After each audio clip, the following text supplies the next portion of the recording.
Hello Internet, God is love, and I'm Nigel Winters. Today, let's talk about the soul.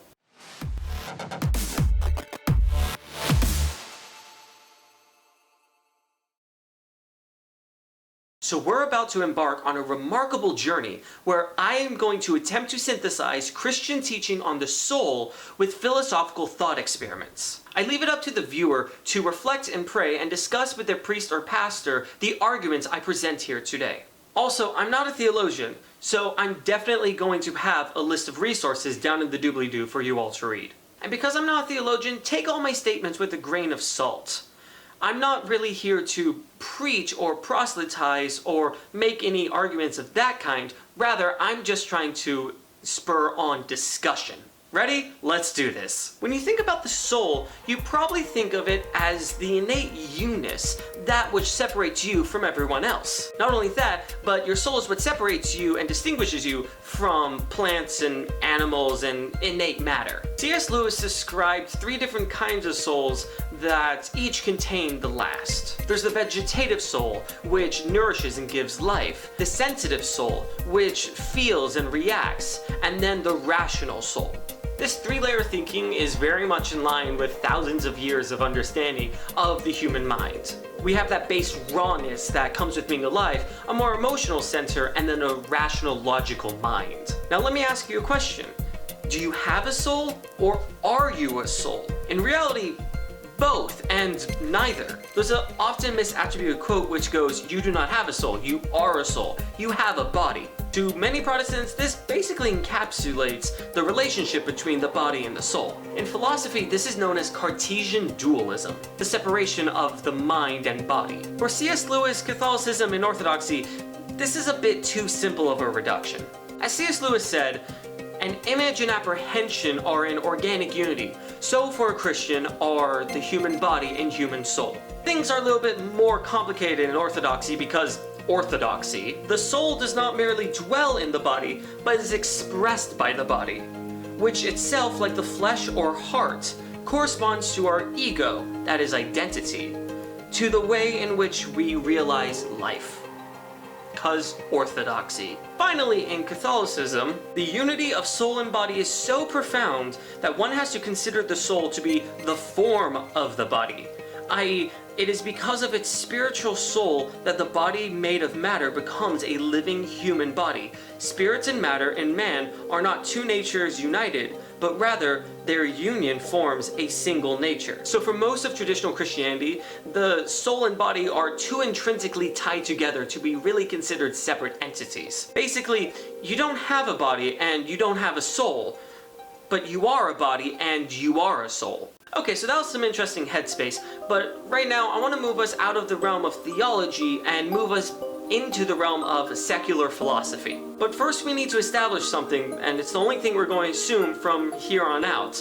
Humans are very complicated organisms. Our train of thought is going to completely fall apart if we introduce any religious or spiritual teaching. Otherwise, it'd be like trying to calculate the position of the International Space Station and when it's going to pass over you by knowing its momentum and velocity vector and how much fuel it has and what corrections it's going to do. But instead of working all that out for yourself, someone comes and just tells you the answer. It's like, yeah, great, thanks, but I wanted to figure it out myself. Agreed? Let's proceed. So, what is the self? What makes me? That's the question I want to answer. Well, obviously it's my body. I am a complicated organism and my body is me. Only I have it, and when my body dies, I die. This is called body theory. But there are many problems with it. First off, what if I lost a leg? My body is damaged, but I still exist. My personality is the same. Furthermore, what if I go through some harrowing experience and I get PTSD? It's often said that people who go through extremely troubling times come out of it different, but their body is intact. The person who returned is just different. Obviously, body theory has to be wrong. There's too many problems with it. What if I'm just my brain? If my brain gets damaged, then I go through a personality shift. This is called brain theory. I am my brain. But what if I get PTSD again? My brain is intact, it hasn't been damaged, but I still come back different. Furthermore, what if I donate half my brain to someone who needs it? There are cases where people literally only have half a brain, but they are still perfectly normal and functioning. When I wake up out of surgery, am I going to be seeing through two different sets of eyes? No, obviously not, but why? I am my brain. Well, it's because the other person isn't me. We know this, but brain theory tells us otherwise. They have half of our brain, thus they must be us. But they're not. So it seems that our body has something to do with it. The body theory strikes back. Well then, perhaps I'm the sum collection of my experiences and memories. We'll call this data theory. And it seems to make sense. If I lose parts of my brain, that's a new experience, and thus I've become changed. If I get PTSD and come back changed, I've changed naturally. Again, I've just undergone a new experience. So far, this theory seems to be pretty good. Everything can just be explained away as just a new experience and a new collection of memories. But now let's consider this. The famous transporter thought experiment. Suppose that there's a transporter that can take you anywhere in the world. You step in at one end and you come out the other end, seemingly instantly, but obviously with a greater than speed of light delay. It works because you enter on one end and it scans you completely. It scans all the different positions and energy states and everything all about your entire body, including all of your molecules. This way, when it's done scanning you and it zaps you, it can reassemble you on the other side with all of your memories intact. Perfect. We've just teleported and don't need to take a plane. So, say you're like me and you live in Portland, but you want to go to Tokyo. Okay, simple enough. I go to my local teleportation station, buy one teleport ticket, and step into the machine. There's a bright flash, and then nothing.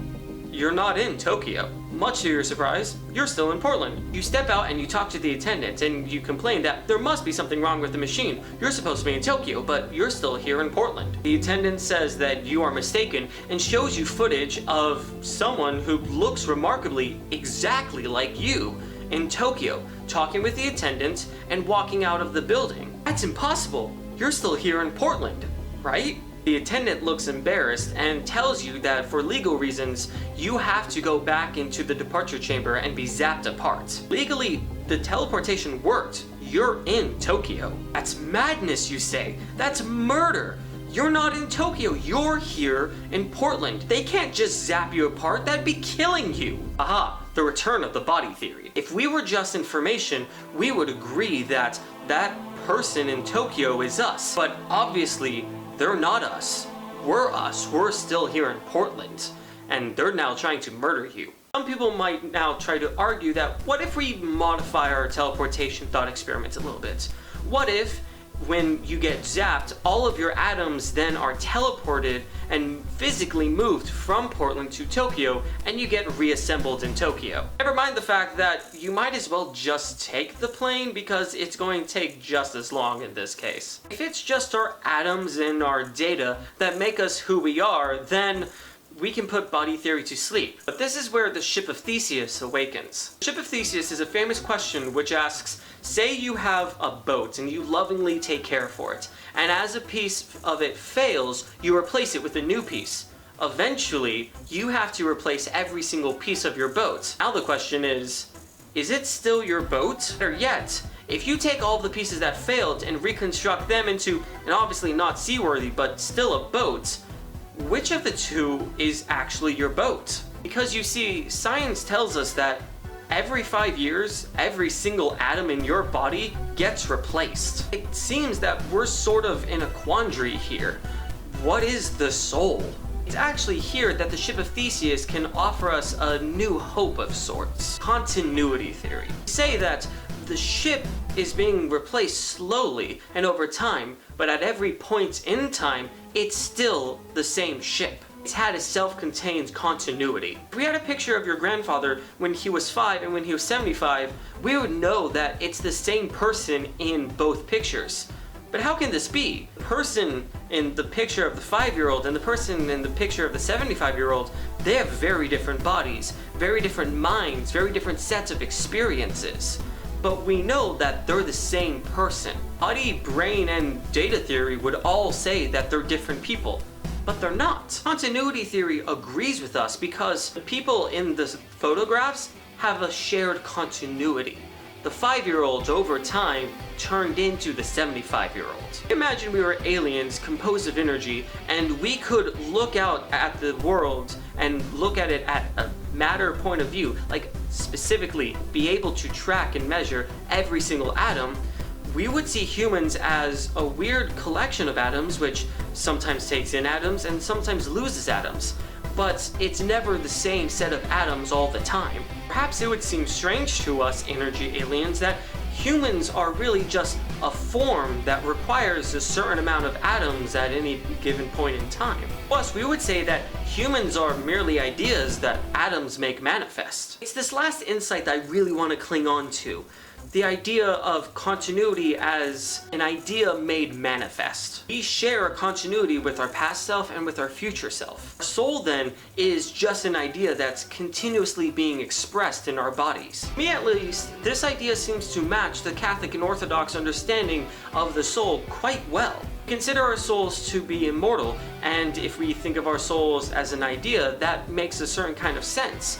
There's a saying that you can't ever kill an idea. Additionally, we can imagine that when God was creating us, when He knew us before our mother's womb, He was carefully taking His time to form the idea of each of us. To me, that's a very comforting thought. If we all are just thoughts in God's mind, in this time of Lent, it would behoove us to make sure that we are good, kind, gentle, and generous thoughts, not evil ones. As I've said before, this video isn't supposed to be about preaching or teaching, it's just merely supposed to spur on thoughts and discussion. Please let me know what your guys' thoughts are about all of this in the comments below. I look forward to answering any questions you have and discussing it with you, and as always, Age Quadratus.